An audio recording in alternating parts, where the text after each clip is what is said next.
बर्दघाट नगरपालिकाको वडा नम्बर 7 मा रहेको राष्ट्रिय माध्यमिक विद्यालय माकर बेताहानीको 65औं वार्षिक उत्सव तथा अभिभावक दिवस सम्पन्न भएको छ।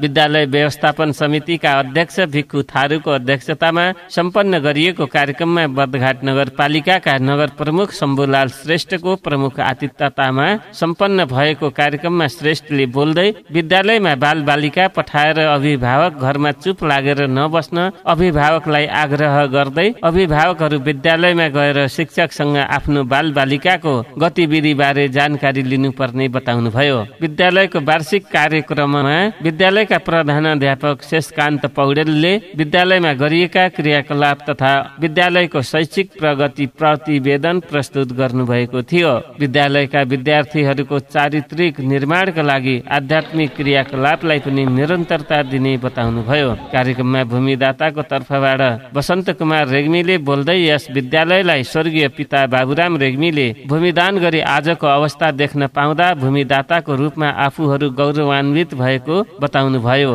उहाँले विद्यालयलाई थप उचाइमा पुर्याउन समाजसेवी विद्यार्थी अभिभावक र शिक्षक सबैजनालाई एकजुट भएर लाग्नुपर्ने धारणा राख्नु भएको थियो। अक्षय कोष दाताहरूको तर्फबाट समाजसेवी सूर्यनाथ अधिकारीले अभिभावक तथा शिक्षकहरूलाई तन मन र वचनले एकजुट भएर विद्यार्थी रूपी कर्णधारहरूलाई मूर्त रूप दिन सबैलाई आग्रह गर्नुभयो। कार्यक्रममा बर्दघाट नगरपालिकाका नगर शिक्षा शाखा प्रमुख लोकराज पन्थी, शिक्षक भीमराज पङ्गेनी, शिक्षक गोविन्द नेउपाने, विद्यार्थी लगायतले कार्यक्रममा बोल्नु भएको थियो।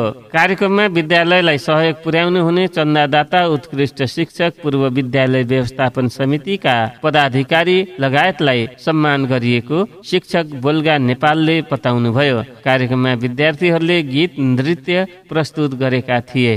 सामुदायिक रेडियो दाउन्ने FM 103.4 मेगाहर्जका लागि पप्पु रेग्मी, बर्दघाट 4 नवलपरासी।